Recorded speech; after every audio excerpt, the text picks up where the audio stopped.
Welcome to the Chiropractic Spa. I'm Dr. Ryan. Today we're going to be talking about one of my favorite exercises. It's also part of my dynamic warm-up for any leg day.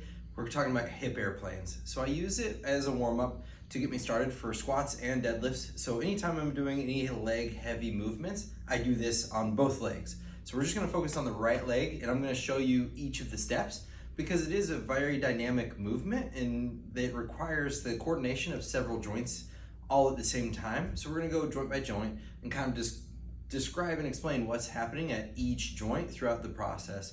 So I'm going to show you what it looks like, and then we're going to break it down. So first, you tilt your torso. So this is called a hip hinge. So typically we hip hinge with two hips. We're isolating one hip at a time this time. So we're just going to hinge with one hip. So we want to keep our posture nice and tall, like we have that arrow pulling us straight forward. So we collapse that hip down, so open up, we collapse and close that hip space down. So from this hip to this knee is closed. Then we reverse it and open up, and you control and stabilize that hip. So all at the same time, I'm coordinating several joints.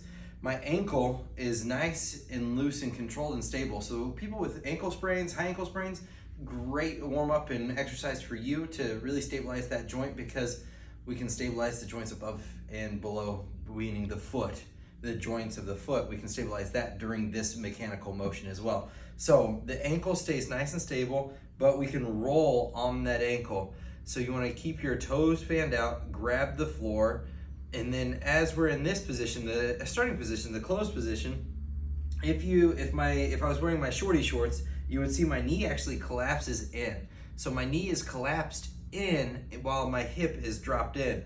Then I drive my knee out using my glute med and my piriformis muscle to control that external rotation of the hip and opening up that dynamic hip movement.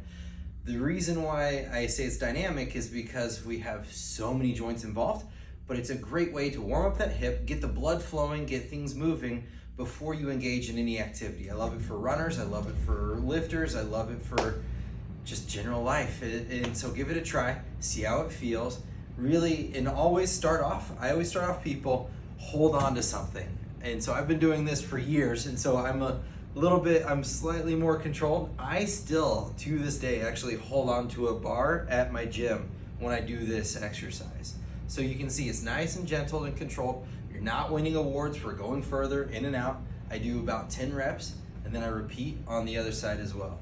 And again, so the big mistake that I see most people do is stay too upright and they don't move that hip, or they come way too low and you're just extending that hamstring way too much. So find this nice space where you can feel the glute contract. Once you feel that glute contracted, drop into position and start from there and open that hip up. Give it a shot, see how that feels in the hips and ankles and knees.